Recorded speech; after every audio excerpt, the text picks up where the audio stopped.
कौन बनेगा genius channel में आप सभी लोगों का बहुत बहुत स्वागत है। तो चलिए शुरू करते हैं। क्वेश्चन नंबर 1, हाल ही में एमएसएमई दिवस यानी इंटरनेशनल एमएसएमई डे 2022 कब मनाया गया है? ऑप्शंस ए 27 जून, बी 25 जून, सी 26 जून या डी 24 जून। आपका सही जवाब हो जाएगा ऑप्शन ए 27 जून। अब जान लेते हैं इसके बारे में कुछ इंपॉर्टेंस पॉइंट। संयुक्त राष्ट्र द्वारा हर साल 27 जून को अंतर्राष्ट्रीय सूक्ष्म, लघु और मध्यम उद्यम दिवस मनाया जाता है, यानी इंटरनेशनल एमएसएमई डे मनाया जाता है। इस दिवस को मनाने का उद्देश्य वैश्विक आर्थिक विकास और सतत विकास में सूक्ष्म, लघु और मध्यम उद्यमों के योगदान के बारे में जन जागरूकता बढ़ाना है। वर्ष 2022 की थीम क्या है? वर्ष 2022 की थीम है resilience and rebuilding एमएसएमईएस for sustainable development. अगला सवाल क्वेश्चन नंबर 2, रणजी ट्रॉफी 2021-22 का खिताब किसने जीता है? Options A Haryana, B Karnataka, C Gujarat या डी मध्य प्रदेश।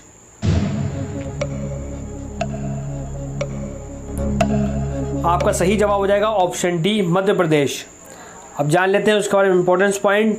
यह पहली बार रणजी ट्रॉफी 1934 और 1935 में खेला गया था, जिसमें 15 टीमों को नॉकआउट सिस्टम में 4 क्षेत्रों में विभाजित किया गया था और तब से यह 32 टीम लीग और नॉकआउट प्रतियोगिता में विकसित हो गया है। और मुंबई ने पहला संस्करण जीता और सबसे अधिक रणजी ट्रॉफी भी जीती है। और सबसे अधिक रणजी ट्रॉफी मुंबई ने ये 41 बार जीती है, 41 टाइम। और मध्य प्रदेश ने बेंगलुरु के एम चिन्नास्वामी स्टेडियम में रणजी ट्रॉफी फाइनल में मुंबई को 6 विकेट से हराकर अपना पहला रणजी ट्रॉफी खिताब जीता।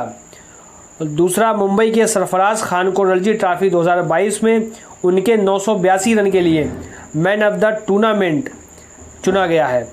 और रणजी ट्रॉफी भारतीय क्रिकेट कंट्रोल बोर्ड बीसीसीआई द्वारा सालाना रणजी ट्रॉफी का आयोजन करता है, जो देश के राज्य और क्षेत्रीय क्रिकेट संघों के बीच एक घरेलू प्रथम श्रेणी क्रिकेट मैच है। प्रीमियम घरेलू टूर्नामेंट का नाम भारत का प्रतिनिधित्व करने वाले पहले क्रिकेटर रणजीत सिंह जी के नाम पर रखा गया है, जिसे रणजी भी कहा जाता है।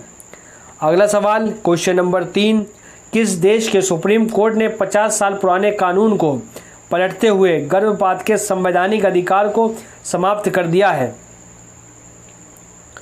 Options A Malaysia, B Iran, C America या डी सीरिया। आपका सही जवाब हो जाएगा ऑप्शन सी अमेरिका। अब जान लेते हैं इसके बारे में कुछ इंपॉर्टेंट पॉइंट। अमेरिका में सुप्रीम कोर्ट ने अपने 50 साल पुराने फैसले को पलटते हुए गर्भपात के संवैधानिक अधिकार राइट टू एबॉर्शन को ख़त्म कर दिया है। ROE यानी राइट ऑफ एबॉर्शन वेस्ट वेड 1973 में महिलाओं को गर्भपात का संवैधानिक अधिकार दिया गया था। नंबर 2, अमेरिका की सुप्रीम कोर्ट ने फैसला मिसिसिपी राज्य सरकार के पक्ष में दिया है। इसमें 9 में से 5 जजों ने रो वर्सेस वेड केस का फैसला बदलने की सिफारिश की है। अगला सवाल क्वेश्चन नंबर 4, हाल ही में बांग्लादेश का सबसे लंबा पुल का उद्घाटन किया गया, उसका नाम क्या है? ऑप्शंस ए पद्मा, बी लालोन, सी बेकुतिया या डी डोपिया। आपका सही जवाब हो जाएगा ऑप्शन ए पद्मा। अब जान लेते हैं इसका कुछ इंपॉर्टेंट पॉइंट। बांग्लादेश की कैपिटल क्या है? ढाका। और यहाँ के पीएम कौन है? शेख हसीना। और यहाँ के प्रेसिडेंट हैं अब्दुल हामिद। और बांग्लादेश का पुराना नाम क्या है? बांग्लादेश का पुराना नाम था ईस्ट पाकिस्तान। किस देश से अलग होकर 1971 में बांग्लादेश का निर्माण हुआ? तो ये पाकिस्तान से अलग होकर बांग्लादेश का निर्माण हुआ। अगला सवाल क्वेश्चन नंबर 5, हाल ही में गरुड़ एरोस्पेस कहाँ अपना पहला एरोस्पेस प्लांट स्थापित करेगा या करने जा रहा है? Options A France, B Switzerland, C Malaysia या डी सऊदी अरब।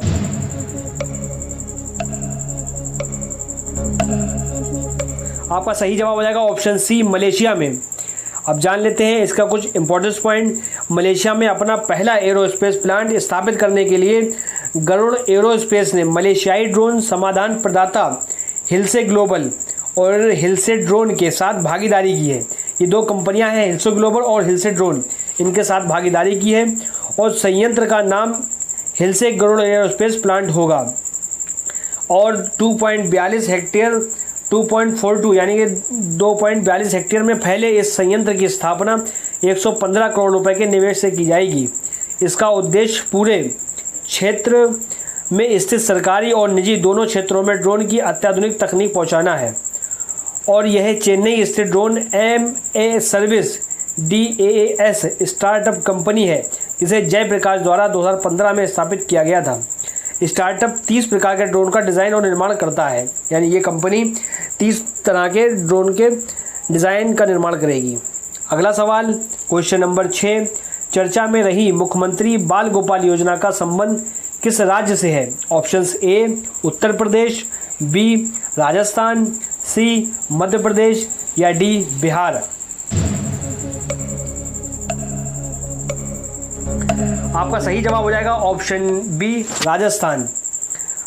राजस्थान के मुख्यमंत्री अशोक गहलोत ने बजट में इस योजना की घोषणा की थी। इस योजना के तहत कक्षा 1 से 8 तक के बच्चों को सप्ताह में 2 दिन दूध मिलेगा। वो 2 दिन कौन कौन से हैं? मंगलवार और शुक्रवार का दिन। और कितना दूध मिलेगा? 1 से 5 तक के बच्चों को 1 से 5 तक के कक्षा के बच्चों को 150 ml और 6 से 8 कक्षा तक के बच्चों को 200 ml। बच्चों को दूध देने का उद्देश्य बच्चों को पर्याप्त पोषण मिल सके, इसके लिए ये योजना शुरू की गई है। अगला सवाल क्वेश्चन नंबर 7, हाल ही में मध्य प्रदेश की सबसे कम उम्र की सरपंच कौन बनी है? Options A Lachhika Dangra, B Srishti Goswami, C Ritu Khanduri या D माधवीपुरी।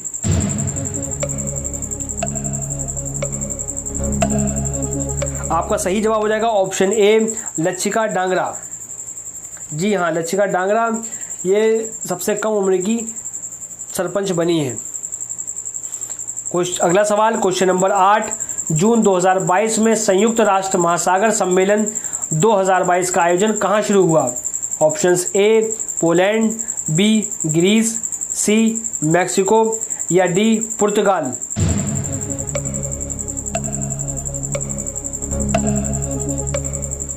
आपका सही जवाब हो जाएगा ऑप्शन D पुर्तगाल में। अगला सवाल क्वेश्चन नंबर 9, CBDT के नए चेयरमैन कौन बने हैं? Options A Nitin Gupta, B Deepti Umashankar, C Kapil Mittal या D सोनाली सिंह। आपका सही जवाब हो जाएगा ऑप्शन A नितिन गुप्ता। जी जान लेते हैं इसका कुछ importance point. Nitin Gupta 1986 batch के IRS अधिकारी हैं।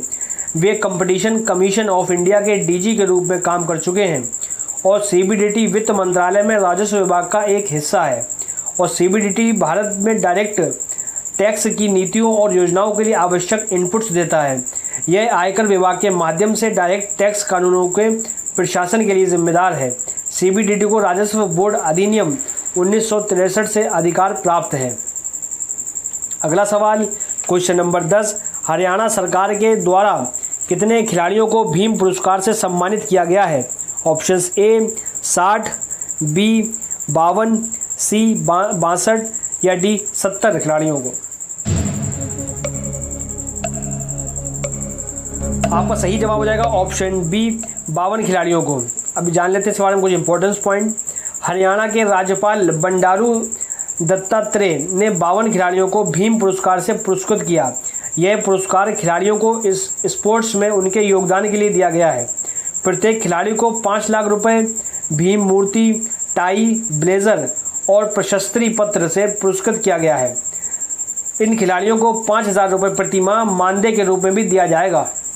आशा करता हूँ कि आपको हमारी वीडियो पसंद आई होगी। वीडियो पसंद आई हो तो लाइक करें, अपने फ्रेंड्स एंड फैमिली में वीडियो को शेयर करें और चैनल पर नए हैं चैनल को आज ही सब्सक्राइब कीजिए और बेल आइकन का बटन दबाना ना भूलिएगा। जय हिंद, जय भारत।